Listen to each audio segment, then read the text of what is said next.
you. It's nice to see so many of you here, both our faithful members of the museum, the general public, and in particular, I want to welcome Oglethorpe students in addition to people taking the special advanced French class that Elizabeth talked about. We also have other students from Dr. Collins' art and culture class, and I'm therefore going to do my best to hopefully inform all of you and keep things at a level where you come away with more knowledge about these two quartiers, quarters, neighborhoods in Paris, and the history behind them, the important history, and the way that it fits into this marvelous exhibition that we have here. And so, since the exhibition only opens Sunday, I'm assuming that this may be for many of you the first time to take much of a look at it.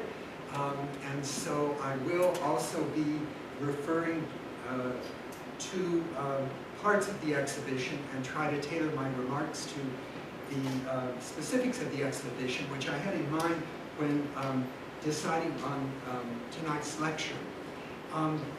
In particular, you know that the exhibition has Picasso, Braque, and Léger.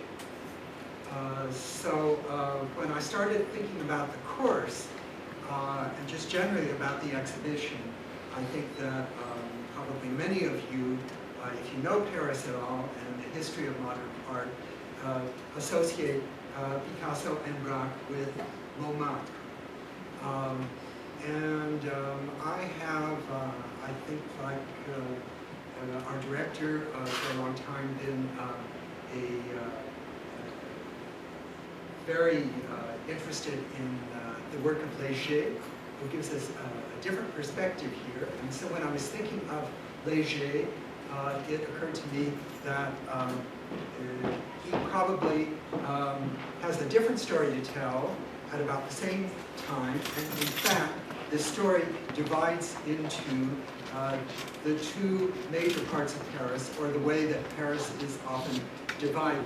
You know that the notion of a right and a left bank is particularly is used in particular with the city of Paris and the way people think about Paris.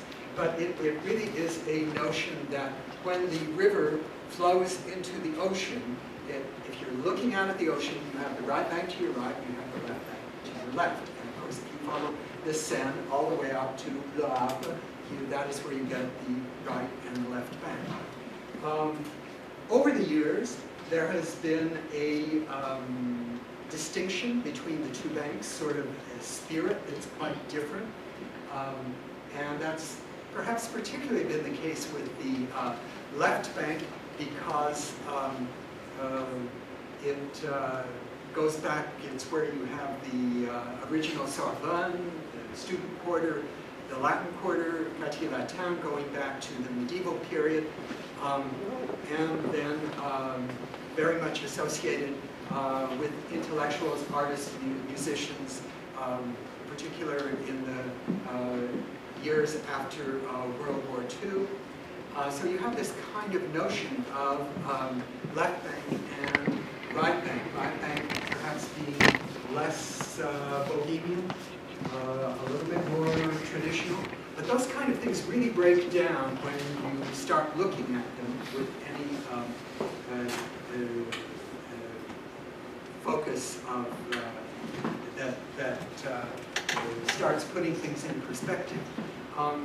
So I'll sort of start off my talk by saying I was going to talk about the big differences between Montmartre and Montparnasse. And there are differences, and I think I'll point some of that out. But especially as we're talking about, and the years that I want to emphasize are the beginning of the 20th century. That is from 1900 to World War I. And there certainly were and we'll see in the lecture, which I will start moving forward in shortly, that there are characteristics of Montmartre, which is on the right bank to the north, and of Montparnasse on the left bank. Ultimately, what happened is that in this decade that I'm talking about, you do have active colonies, communities of artists in both places, and somewhat in opposition to each other. The talk is, you get people saying, I crossed the border, I went across the Seine. It's at a time when the north-south metro had not been built, so you walked, found some other way. I was talking with Elizabeth, I said it's a little bit like, I've spent some time living and working in New York, I said it's a little bit like New Yorkers, I said, and I was surprised, I wasn't expecting Elizabeth in New York, I wasn't expecting the answer I got from you, saying, I know people who say they never go uptown, and you said to me, yeah. No, I said, I worked at OUMA at the time, but I really never went above 23rd Street unless I was and so, in the same way, there are people that, especially in this period, wouldn't cross the Seine, but they all did. And there were certain people, especially poets and writers, who were somewhat of a link between these two communities. But World War I comes and it changes everything. For those of us that study the 19th and 20th centuries, I think somebody just got the counting wrong. The 20th century began with World War I, and the 19th century ended in 1914. That's where the big change came, and it changed everything for these communities, it changed everything for these artists. They have their own story in war. In particular, Picasso leaves Montmartre. There's this early period, very important for Picasso in Montmartre, but he leaves Montmartre, and where does he go? Montparnasse, and becomes very much a Montparnasse, and never really looks back. But I am going to talk about that period when there was this community of artists living in Montmartre. So let's get started with Montmartre. I think I thought the first thing I'd put up here for you. Do I do like so? Yeah. Where should I put it?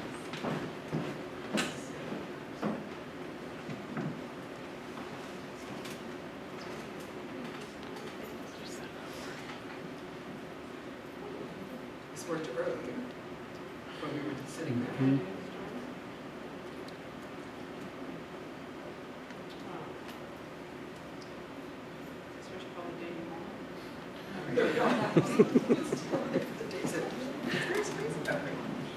So, here is a map of Paris, and perhaps you know that Paris is divided into neighborhoods, sections, that are really like little cities. They have their own mayors, or have had in the past anyway. And there are 20 of them. And what's important to know is that the city has grown out in concentric circles, and you see this border today is the city of Paris, and beyond it is the suburbs. But if you go back to the period of the turn of the century, the city was really much more reduced to an inner circle and did not include these outer arrondissements. And in particular, did not include, therefore, Montmartre, which is up here in the 18th. You see, it's way up there at the top. And Montparnasse is down here in the 14th. You see that one end of one part of the city, and Montparnasse is at the other. Now, eventually we will talk about a particular place in Montmartre, and then where these artists lived in that decade, and then we'll talk about another place in what gets called Montparnasse, and was Montparnasse, but I lived in Paris 10 years, I go there frequently, I'm often there on sabbaticals, so I know the city pretty well, and one of the areas we're going to talk about tonight, I just haven't been to. It's a little bit off the beaten path. it is Montparnasse, it's considered Montparnasse, but if you see the brown area here is the 14th, the purple area next to it is the 15th, and we're going to be in a little corner of the 15th, which is a good ways away from the cafes and the major area that one thinks of with Montparnasse. And so we're going to find that we've got a community of artists living in this environment, sort of an artist colony, starting about the same time that one is developing up in the north. So, let's see. So, this is Montmartre, wonderful Montmartre. This could be out of one of those film noir about crime stories and all. And what's so wonderful about Montmartre today still is, I mean, you can go there and still find this today, and it's very steep stairs everywhere. It was very different when Picasso and these artists were there, way back at the beginning of the 20th century, until a fairly late date. There was even some farming and vineyards, and people spoke about the commune of Montmartre, the separate city. I don't have time to get into a lot of the history in the 19th century, but when in the 19th century, when something called the Paris Commune was formed, it all took place because of cannons that got moved in Montmartre. Montmartre is really at the focal point of much of history of this period. As we think of, I'm sure if you've been to Paris, I apologize, I'm assuming for the most part that I'm speaking to people that haven't been to Paris and that would benefit from some contextualization. If you know Montmartre and Montparnasse extremely well, some of this may be less than extremely useful. But if one thinks of Montmartre today, this is what one thinks of. And one thinks of, in the very center of Montmartre is the Sacré-Cœur. That's the way you identify it there. And it took forever for them to build it. It was being built at this time. And our artists were not very interested in it. It was a project because the Paris Commune had started in Montmartre. It really was a project of the other side of the political field and the Catholic Church at the time to expiate the crimes of the Commune. So it is, when you think of Montmartre, of course you go out, you visit Sacré-Cœur, you look at the wonderful view of the city, but this is more what, whoops, too fast. This is more like what it looked like in 1900. A little place off, it's a village. And who comes to Montmartre in 1900? Pablo Picasso. Why does he end up in Paris, this young Spaniard from Barcelona? He was selected by the Spaniards to present a painting at the big international exhibition that was held in 1900. And that's what brings him to Paris.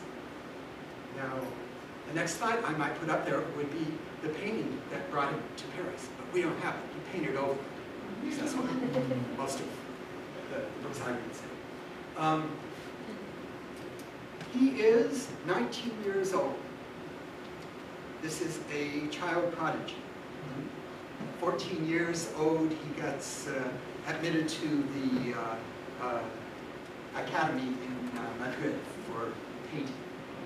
So he is part of a group of young artists, of young people, and at first he's living with other Spaniards who are in Paris. And one of the famous cabarets that you probably heard of in Paris is Le Chat Noir, the Black Cat, and there were these Spanish artists over in Barcelona. Picasso was 17, 18 at this point, dreaming about coming to the place where you went if you were an artist. And so they have a cafe themselves in Barcelona, which they named, inspired from the Chat Noir. It's the 4 cats in Cabaret. And he shows up here in Montmartre, and at first stays with other Spaniards. Now, he moves into a period, at first, believe it or not, he's painting like Toulouse-Lautrec. And he's changing rapidly. I don't have time to go into all of the details about the various periods, but early on in these first years in Montmartre, he goes into 2 periods that are, I'm sure some of you know about, that are called the Blue Period and the Rose Period. The Blue Period is melancholy and sad, and we're very fortunate in our exhibition to have a wonderful print from 1905 that is back on that wall. Once he moves into that period, he's staying with a friend who doesn't really appreciate the change in art. And he moves into a studio where they've been hiring out studios to artists for a long time, and or really going back several decades into some of the artists that we've shown in the past here from the 19th century. The building is a little strange, and so we started this evening talking about it, and it has become called the Bateau, Lavoir. And a bateau is a boat, and Lavoir is where you wash on a boat. This is what a Bateau Lavoir was back in that time. You see all these women down there doing wash, and that's a barge, basically. And so, if we move to our studios, this is what gets called the Bateau Lavoir. Picasso never calls it the Bateau Lavoir, but it's become known as that. It's one of these strange buildings in Montmartre that, because of the steep hills, the 3 floors go from one street all the way down. You enter high on one street and come out from the bottom on another street. The name, suggesting that it was Bateau Lavoir, is one of our next cast of characters here. He paints somewhat, but he's much more a poet. And his name is Marc Shaiman, and this is a portrait of Picasso of Marc Shaiman. Close friend of Picasso at the time, important to each other, really devoted to Picasso's painting at a time when Picasso was selling nothing and was not very well known. I am going to, from time to time, read from a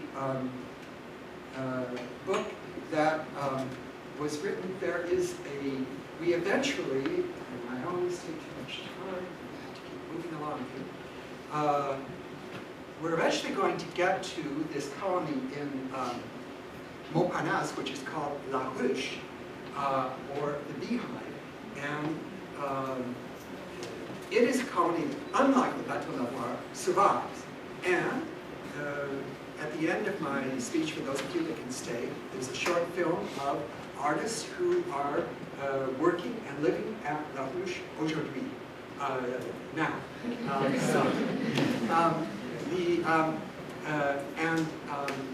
I found particularly helpful a couple of books written by an artist. Her name is Janine Varnaud, W-A-R-N-O-D, Varnaud. Her father, Andre Varnaud, was one of these artists in this group, and she grew up in this colony in Montparnasse, and she writes about it. She writes both about the Bateau Lavoir, which has been translated into English as Boishboat Days, and she's also written about La Ruche. So let's hear what Janine says about the Bateau Lavoir. I think it's of interest here. She says, Picasso's presence at the Bateau Lavoir transformed the atmosphere of the place. If at the beginning of his Parisian adventure, his group consisted of only Spaniards, his circle broadened considerably during the 5 years he spent at the Bateau Lavoir. His personality had a magnetic attraction, and his painting quickly attracted several art dealers and collectors. It really was Picasso and the others, although the others are really quite exceptional also.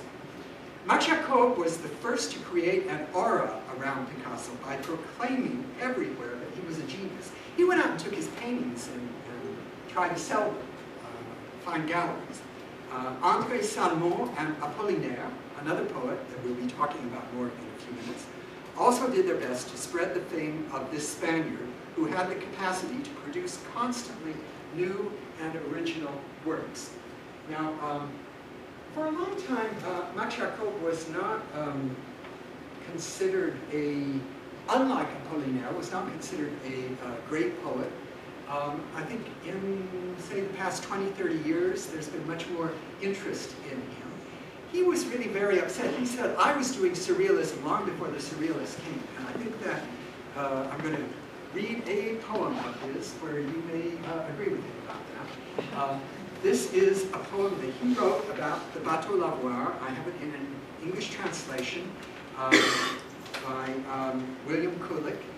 And the street that the Bateau Lavoir is on is La Rue Ravignon. And this is a prose poem by Marc Shaiman in his best-known collection of poetry, Le Corneille Day, in English, La Rue Ravignon. You can't bathe in the same river twice, said the philosopher Heraclitus. But here, it's always the same ones climbing the street. Happy or sad, they go by at the same times. I've named all of you who walk the Rue Avignon for famous dead people. Here's Agamemnon. There's Madame Hanska. Ulysses is the milkman. Patroclus lives down the street, and a pharaoh is next door. Castor and Pollux are the ladies on the 5th floor. But you, old ragman, come to take the still unspoiled scraps in the magic morning when I'm turning off my good big lamp. You that I don't know, mysterious, poor rag picker. I've given you a celebrated name. I call you Dostoevsky. So, okay. Lots of characters here, but we have to give justice to the young Picasso. First of all, there he is, in OUMA, about that period. This is from his studio. And then our second Montmartre-connected artist from our exhibition is Georges Braque. And Braque never lives in the Bateau Lavoir, but he has a studio just a stone's throw away from the Bateau Lavoir, and here is Braque about that same time.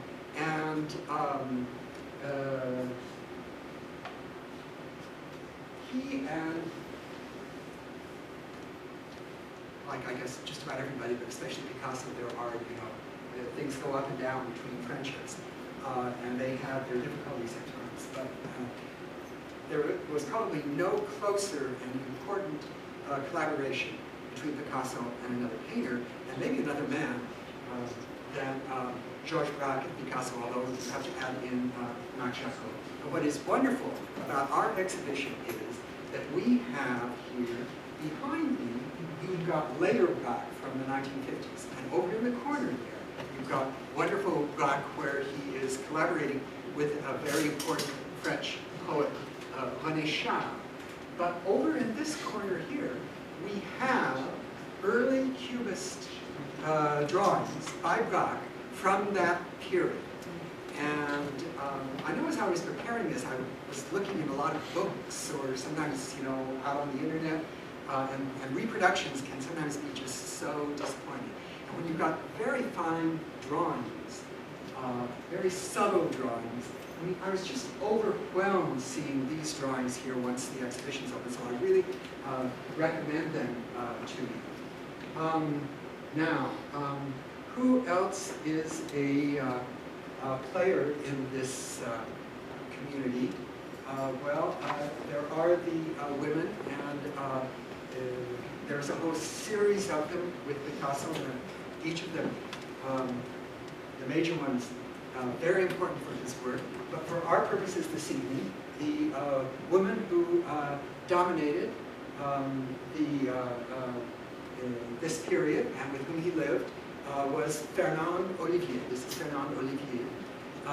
Came from a very different background. It's one of those kind of things, I guess, that happens a lot with people. They say people who are unlike each other attract themselves. You know, it's like she came from an environment that was, you know, sort of more upstanding, middle class, I guess, upper middle class. And Picasso was, you know, he was not the dapper dresser that George Braque was. He didn't change his dress an awful lot. And so she is the key model in the Rose period, and they live together at the Bateau Levoir. But things go really pretty quickly for Picasso in this period, and by the time we're getting into the 1910, 1911, he's actually at the point where he's got enough money that he can leave the Bateau Levoir, and he does. And they move into a real apartment. They even have a maid. And then the friends from the Bateau Levoir come, and they sort of wonder, well, what's going on with these people? Now, eventually, they will split up, and Picasso was never very good about saying goodbye, and he really just did. He just skipped town because he'd fallen in love with Eva, the woman that he then called it. The notion was he was Adam, she was Eve. But she's a key person. We'll come to one other key woman in this group, but let us, well, maybe several. Yeah, in fact, the next slide is also a woman here.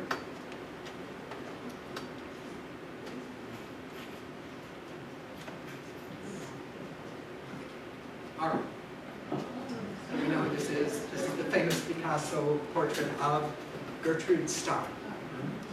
Now, Gertrude Stein lived with her brother, Rue de Fleury's, on the right, the left bank. So she was a left bank person.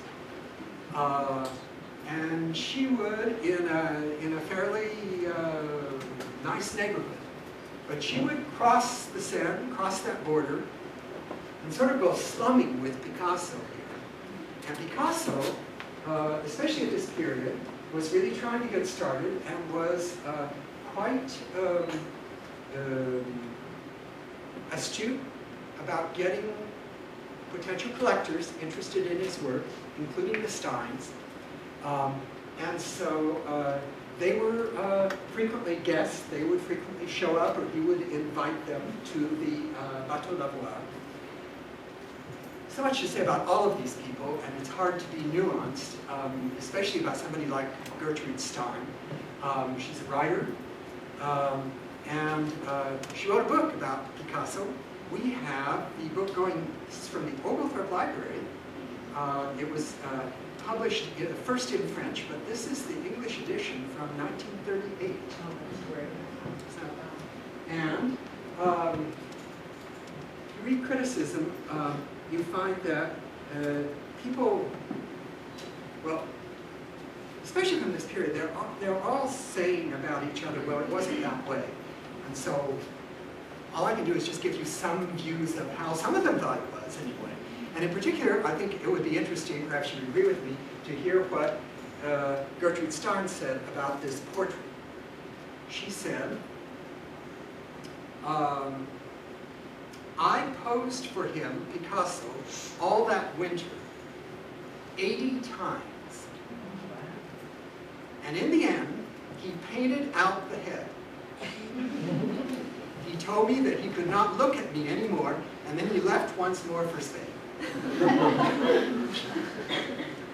It was the first time since the Blue period, and immediately upon his return from Spain, he painted in the head without having seen me again. And he gave me the picture. And I was, and I still am, satisfied with my portrait. For me, it is I, and it is the only reproduction of me which is always I for me. And then she says, a funny story. One day, a rich collector came to my house, and he looked at the portrait, and he wanted to know how much I had paid for it. Nothing, I said to him. Nothing, he cried out. Nothing, I answered. Naturally, he gave it to me. Some days after, I told this to Picasso. He smiled. He doesn't understand, he said. At that time, the difference between a sale and a gift was negligible. So, I thought, good. So, we need to move on here. One reason the Bateau Lavoir is so important is that there is one painting in particular that he did that has become a classic. You can see it today at the Museum of Modern Art in New York. And he worked on it for much of the time he was at the Bateau Lavoir. Les Demoiselles d'Avignon, which today, and I certainly don't have either the expertise nor the time to go into analysis of the poem, but I thought I might read a little bit from what Janine Varno says about it. I think she does a nice job of contextualizing it. The Bateau Lavoir would certainly not be so well known today if Picasso had not painted there. Les Demoiselles d'Avignon, a work of great importance in the history of modern art. Its realization, from conception to fulfillment, deserves to be examined fully, as do its consequences. The first studies for the painting were made at the end of the winter of 1906. Picasso brought the Steins, in particular Gertrude, to his studio to see this in progress. He brought a number of people there, and no one liked him.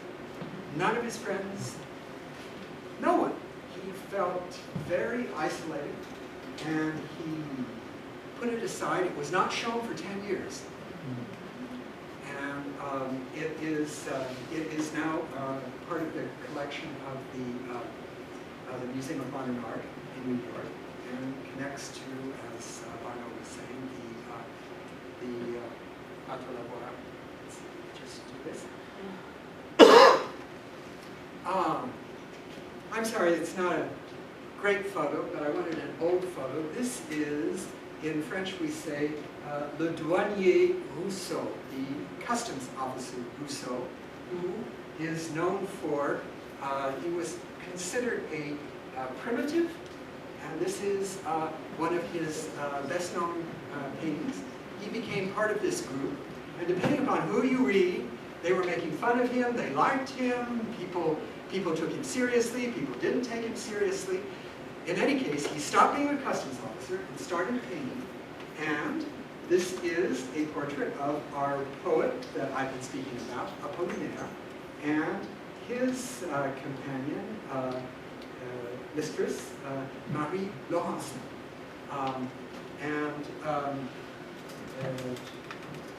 The Rousseau was also part of that period at the Bateau Lavoir, and if there is one event, sort of social event that took place there that is particularly well known, it is a banquet that they held in honor of Rousseau. And depending upon who you read, they were going to honor him, or they were maybe toying with him, even making fun of him. It is what people agree agree about is there was this incredible evening, and it was the banquet for Rousseau. So let me read from Bateau again. She says, one of the most memorable evenings at the Bateau Lavoir was the banquet given in the honor of the Douanier Rousseau in Picasso's studio in 1908. This is a quote from a journalist of the time. Whether the Douanier Rousseau owes his fame to the fact that several artists poke fun at him, to snobbishness, or to whatever you wish, it is nonetheless true that he exerted an influence on, or rather that this modern primitive served as a symbol to an entire group.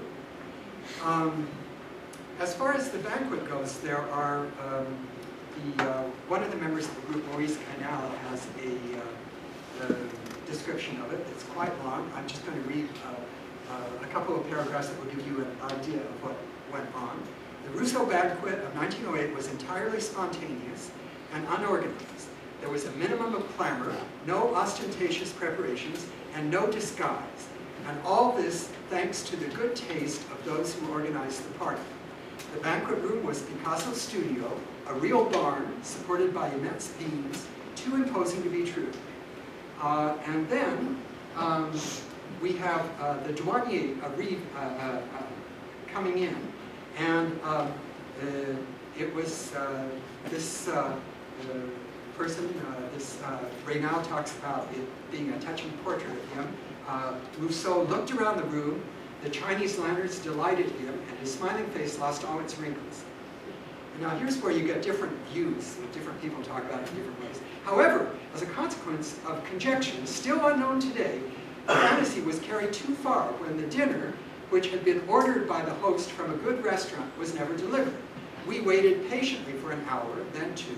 It was only after 2 hours and 20 minutes that the host suddenly remembered that he had written down the wrong date on his order. The dinner, in fact, did arrive the following day. And then you have other people that say they never ordered dinner, or they say, well, this is what we had. But there was the event we talked about.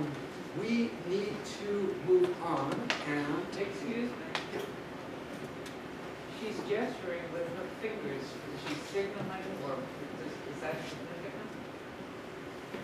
Good question that I cannot answer. I thank you for it, and I'll try to look into it. Maybe we can put something on the web. The Bateau Lavoir is no longer with us. It burned down in 1970, in May 1970, and it had just about 6 months before that been declared a historic monument by the Minister of Culture at the time, André Malraux, a famous writer. But it completely burned down, and as I said, for all sorts of reasons, Picasso, when he came back to Paris, eventually went to found a studio in Montparnasse, and he makes that journey across the river. So let's do the journey ourselves. And if today somebody thinks of Montparnasse, I showed you the other skyline view, and you think of the Sacré-Cœur. Today, if you think of Montparnasse, certainly myself, having lived in Paris a long time, you think of Montparnasse, and you think of this thing, the La Tour Montparnasse, which is the only skyscraper within the city limits of Paris. Parisians disliked it enough that they passed a law that you couldn't build any more of it. But it is right there in the middle of Montparnasse, and of course, at the time, there was no Tour Montparnasse. There was, however, La Closerie des Lilas, and that was one of the places where the two sides, where the people from Montmartre would come over, meet the people from Montparnasse, and it's still there today, although of course today it's fairly expensive, a very nice restaurant. It's also connected to Hemingway. It was his favorite place. They even have to go to the bar there. They've got you can see where he always sat down and had his drinks. We'll change artists here, and we're moving to a different colony, and this young man came to Paris. He was from Russia, and he had heard, like many artists in Russia and Eastern Europe, especially Jewish artists fleeing pogroms, that there was this place in Paris called La Ruche, the Beehive. It would seem that this was so well known that there were artists off in Poland that didn't know anybody in Paris, only had heard that this was the place to go, and would just send their things to La Ruche and show up. One of the people who showed up there is Marc Shaiman. This is Marc Shaiman, and of course the same curator who provided us with this exhibition. The first one that we had from him was Chagall, and Chagall moves into La Ruche. He keeps very much to himself. But why am I talking about La Ruche? Here is a picture of the beehive. The person who founded it is a sculptor who was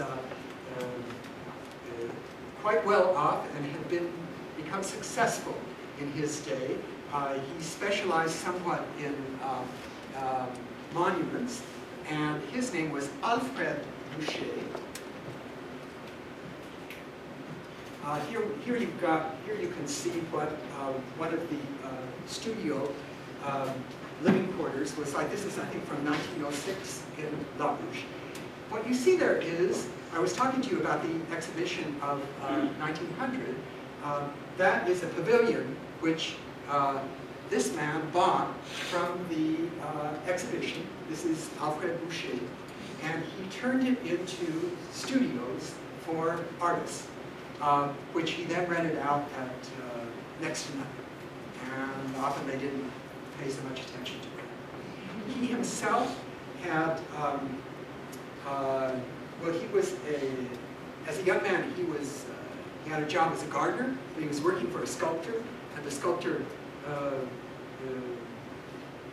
was so impressed with what he was able to do. He saw him doing some artwork, some sculpting. He was so impressed with him that he helped him eventually come to Paris and become a well-known sculptor.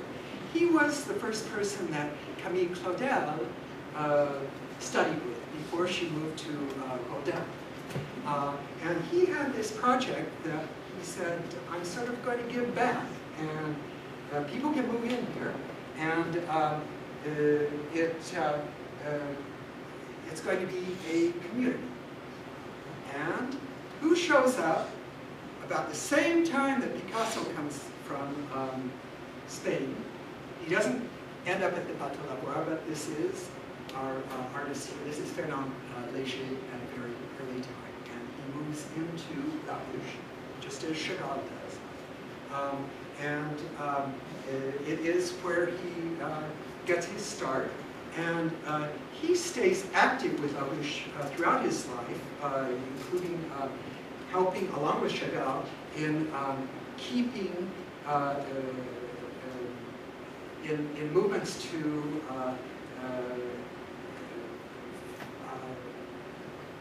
make sure that the building is not destroyed. That is why I'm including La Ruche in our presentations. There you can see it from the air. It's in that corner of the 15th that I was talking about. I only discovered it in preparing this course, so I have not been there. It is an active community to this day. This is a picture of the entrance from last year, and I know that I have gone on longer than I expected. So I would certainly understand if maybe what I'll do is take a few questions if I've got some. What I then would offer to people is La Ruche has a short film. It's 17 minutes, and it shows artists. It's in French, but it shows artists who are active there today, and you get a sense of what the community is like today. The important thing to say about La Ruche is not only its longevity, but whole families moved in. And so you have somebody like the person I've been quoting from, Jenny Bateau, who grew up there. there, and many of them then became artists. And Ruche was very open to this kind of thing. At one point, of course, you could say the Bateau Lavoir too. I mean, what do we have to say about it? You know, stinky, noisy, certainly not luxurious. Maybe less so that today, but that is a really interesting history, which I might have gotten into a little bit more if I had managed not to talk so much before. Here are the 5 artists that you will get to see, including Lucio Fanti does, among other things, decor for opera. He's doing decor for Othello. Marie Pierre reproduces, she reproduces leaves and the Mediterranean plants with transparencies and then hangs them in nature. Ernest Pino and Ernest goes out to Naples, knows all of the Naples streets, and then adds pictures to, inserts pictures into the pictures. And Lagampriere makes stamps with like erasers by carving into the erasers. And Lannion has been there for 13 years, and after painting everything in his studio, taking 10 years to do it, and painting absolutely everything, and he says he looked up at the sky and decided that it was really interesting. He started painting the sky. So these people are in the film, which we can show in just a few minutes for those of you that would like to see it. Maybe it's appropriate. Do I have a question or two before we go to the film? I think that I think these days an effort is made to keep it modest, and there are people that live there for a long time, and there are families, and I can understand. But I think if you go back to, it was especially notorious in the 1920s, I think then, you know, people would skip out. I mean, Ruche sort of knew that they did, and all of a sudden there'd be somebody else in the studio, and he just read to them. He was a wonderful man, and absolutely without any prejudice about artistic style. They had a gallery there, and he said, you know, they always had juries to decide who would get to exhibit at salons. And he said, we have no jury here. The jury is the artist. Yes. Is there a distinct difference between the right and left hand in terms of the type of art, or do they just really do different communities, or why do they go to one instead of the other? Yeah, I think that's, you know, the more I looked into this, the more difficult it is to answer that question. I think that there were distinctions. In some ways they were doing very similar kinds of things, however, in this decade. But it's certainly in Montmartre that what we know as the very beginnings of Cubism started, although certainly it had its effect with the artists at La Ruche too. You know, somebody, of course, Chagall is always sort of, very much sort of his own person, not that they aren't all, but kept very much to himself. He was there. But they were all trying to be very innovative. Yes. And yes. La Ruche still has that edge. It very does. unusual and push and push and push. Yes. Innovate. Yes, yes. Would you like to see the film? Yes, please. Let's watch the film. I'll try to. And anybody who'd like to. Students. Thank you for coming. Hope it was worth it. Come fast. There's many other things to see. I would try to. I told you a little bit about the remarkable, but just the visuals will interest you. Some of you will be able to follow it.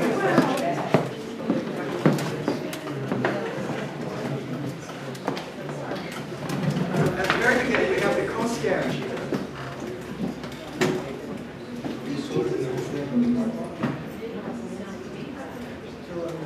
And you hear a lot of bees buzzing, the idea of the bees. La ruche.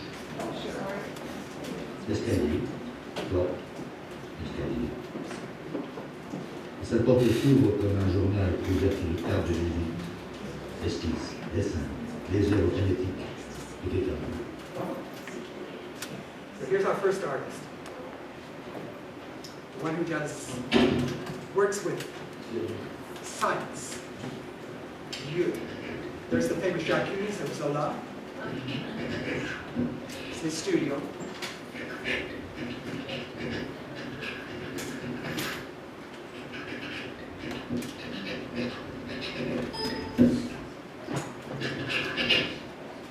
C'est d'expliquer simplement ce que j'ai fait. Bon, moi, je travaille beaucoup avant. Je travaille sur les lieux, j'essaie de les envisager à la fois d'un point de vue plastique, c'est-à-dire l'espace, la matière des murs, la lumière, des vrais problèmes de plasticien, quoi, de peintre ou de sculpteur. On prend dans les lieux ce qui se voit. Et puis, j'essaie de travailler sur les lieux à partir de ce qui ne se voit pas, c'est-à-dire que je travaille sur leur histoire, sur la mémoire des lieux, sur leurs valeurs symboliques. Et puis à partir donc de cette approche, à la fois de ce qui se voit et de ce qui ne se voit pas, j'essaie d'élaborer des images que je viens réinscrire dans les lieux, de manière à ce qu'elles les réactivent, qu'elles fassent remonter à la surface tout le potentiel que portent les lieux. Donc j'ai arpenté les rues de Naples, je connais toutes les rues de Naples, j'ai fait des nuits, des jours, et puis j'ai lu tous les ouvrages qui parlaient de Naples. Et à partir de là, ça a entraîné une espèce de dialogue avec la peinture napolitaine et la peinture italienne, et surtout avec Caravage. Ben, concrètement, en fait, c'est très simple. Hein. Je prends un lieu réel et je glisse un élément de fiction. En fait, j'étudie les lieux à fond, et puis je fais des dessins. Et à partir de tous ces petits dessins, je fais un dessin au format. Ça, c'est un dessin qui faisait pratiquement, je pense, 2,80 m. Hein. Je le dessine grandeur nature. Et ça, j'en fais une sérigraphie.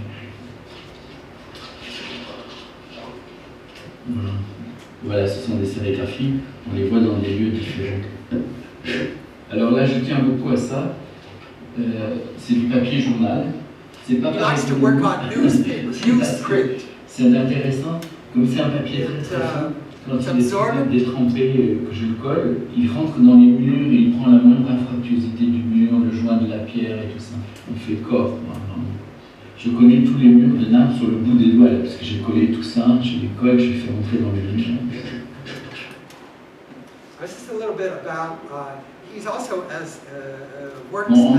Toute la ruche est faite avec des matériaux du démontage au fond de l'Expo universelle de 1900. Et donc dès 1902, Alfred Boucher accueille ici des artistes venus avec Souti, Chagall, Shaiman, Kikoïn, Pusatkin et tout ça. Voilà. Donc c'est un truc déterminant. On a essayé actuellement de conserver ce caractère cosmopolite. On pense que c'est une richesse de la ruche. On essaie de maintenir ça. This is going to be a short one, a morning at the... now we get Lavoir. He works with erasers and makes stamps. And they're all different qualities of erasers. Après, la matière, il faut... C'est de la gomme, c'est une gomme... C'est pas n'importe quel type de gomme parce qu'elles sèchent plus ou moins, ou elles sont plus ou moins friables, ou elles sont plus ou moins types de gomme pour pouvoir la graver sans...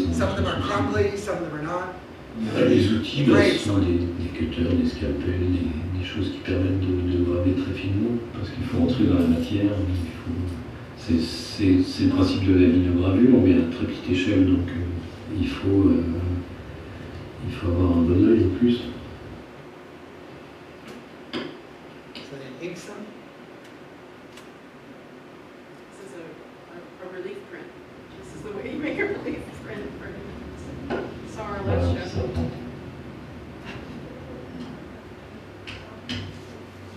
There you get a view of the interior. Now he's going to show you his archive of stamps. It's incredible. He works for the press, so they ask him to do different kinds of illustrations. He collects. Ce qui est intéressant avec le tampon, c'est que c'est toujours un monde à l'envers. Donc là, tout est à l'envers. Donc ce sera imprimé et ce sera à l'endroit.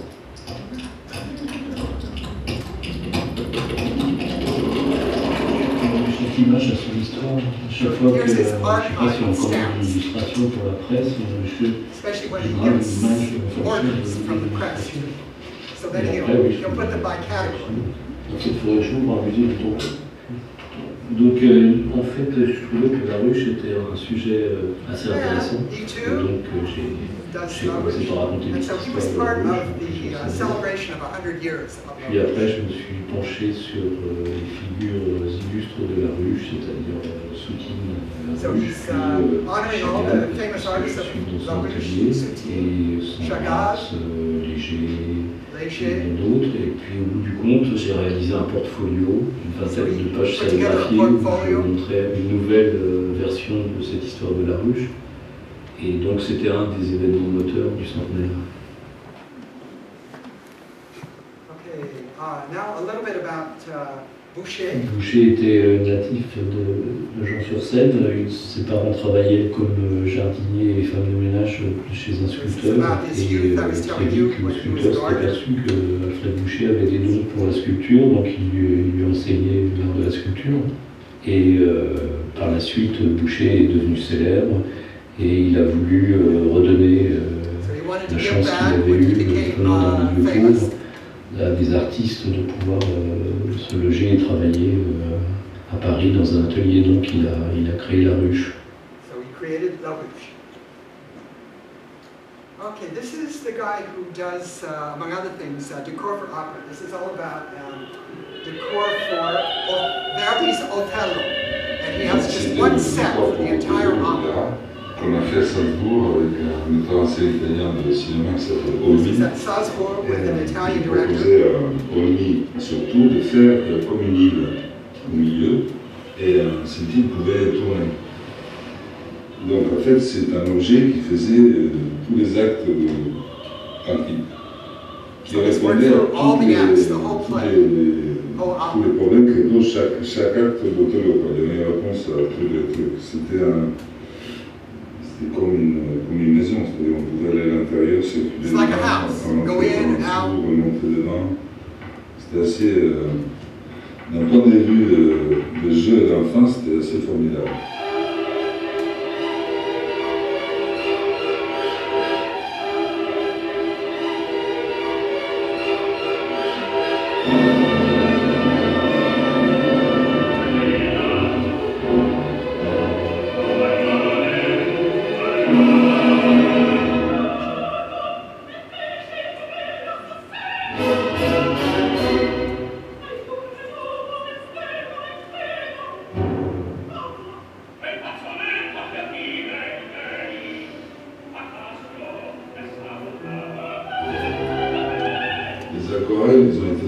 Now he's talking about pour qu'il y ait des choses qui the restent. paintings for the decor. Ce qui est He was working with intéressant de savoir, aquarels. c'est He que talks about l'aquarelle, aquarels c'est une vraie are discipline so much à different part, than other c'est tout en mediums. amont. You can't make La mistakes, you maison, can't on go ne peut pas back. dedans.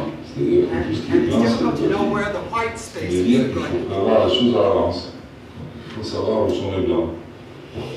Et donc, ça veut dire peindre partout sauf le blanc. Sinon, ce sont des jus, et si on va trop loin, on ne peut pas revenir en arrière. Ça n'a rien à voir avec la peinture à l'huile, sur laquelle on peut revenir. C'est-à-dire, on peut créer aller vers le sombre, mais pas revenir.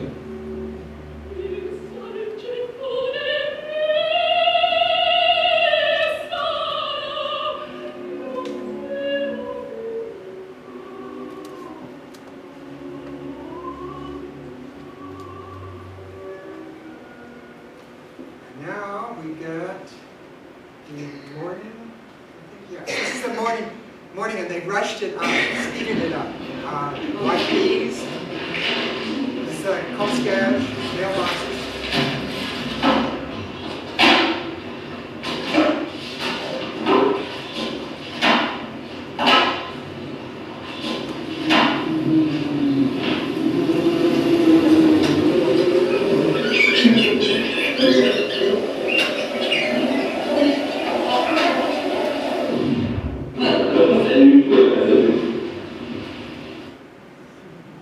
Now we get this is the painter who's lived there for 13 years. He's the one I told you painted everything in the studio, took him 10 years. And then he decided to look up at the sky. That's what it's been painting for the past 2 Moi, je suis ici depuis, ça va faire 13 ans que je suis là. Moi, je peins tout ce qu'il y a dans mon atelier. Donc, j'avais un peu fait le tour, là, au bout de 10 ans, parce que voilà, j'ai peint le buffet, j'ai peint les chaînes, tout ça, quoi. Puis à un moment, j'ai quand même eu l'idée de lever les yeux, quoi. Puis je me suis dit que c'était vraiment pas mal. Parce que là, il y a tout, quoi. T'as la transparence, t'as l'extérieur intérieur. Et c'est un sujet qui change tout le temps dans la journée. T'as 10 visions différentes de ça, quoi. Donc tu peux faire ras d'étoiles, tu peux en faire beaucoup, quoi. Donc ça, j'ai commencé ça l'année dernière. Et puis je vais en faire pas mal, je crois. Parce qu'en plus, c'est un sujet qui est assez génial parce que ça reste très figuratif et tout, mais c'est aussi très abstrait, c'est de la couleur, quoi. He likes it because it's representational but also abstract. Gives him a chance to work with color. And then he's going to talk about how he prefers oil paint and what you can do with oil in terms of nuances with the color. You can see him mixing these paints. L'huile, beaucoup d'avantages, d'abord elles sont bonnes, elles sont très bonnes. Ça c'est très important. Et puis elle permet de travailler très longtemps. D'en venir sur les choses, l'aquarelle, la peinture à l'eau, tout ça c'est beaucoup plus bien. La grosse différence c'est que si tu les broies à la colle, le ton il va rester exactement alors qu'à l'huile, c'est vraiment parce qu'à partir de ça,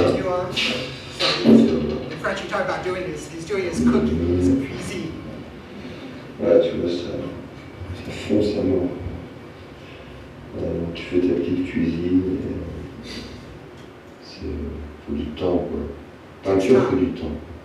C'est peut-être pour ça qu'il y a c'est pas évident en ce moment, parce qu'il y a toute une culture de l'image quand même qui est très zapping, tout ça. Maybe that's why people aren't doing this kind of painting anymore, because everybody's doing these quick zapping. Now they're having a glass of wine at the end of the day, so you get to see the community. Look, you're going to see kids also.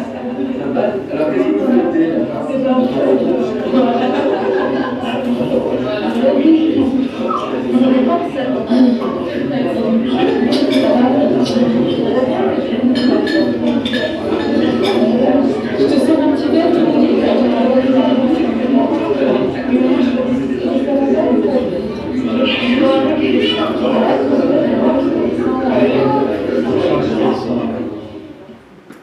And this is, I think, our last artist, and she's the one who reproduces plants with transparencies. And she's very...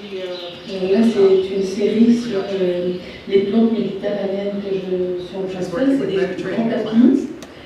Et des grands tapis que je dois mettre pendus dans la nature. C'est des matériaux très transparents et qui ont la particularité de faire comme des vitraux.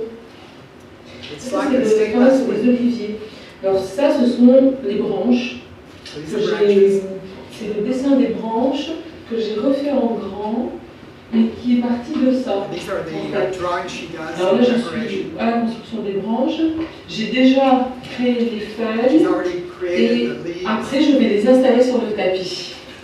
Je vais vous montrer mon modèle quand même parce que c'est elle qui m'a inspirée. Là, voilà. Donc, évidemment, il y a différentes phases. Il y a d'abord le dessin dans la nature des oliviers, les photos dans la nature des oliviers, et puis après la recherche qui se fait sur évidemment des dizaines de planches comme ça pour trouver exactement celle que je trouve le plus éclairée. Parce que j'aime bien l'idée de la ronde. C'est un petit peu pour retrouver le soleil, la forme du soleil. Toutes les feuilles que vous voyez, les bleus, les jaunes, ça donnait des dessins dans la nature, des feuilles comme un vitrail, exactement comme un vitrail. Just like a stained glass window. She talks about how the trees are seeking light, how that's for her a poetic experience.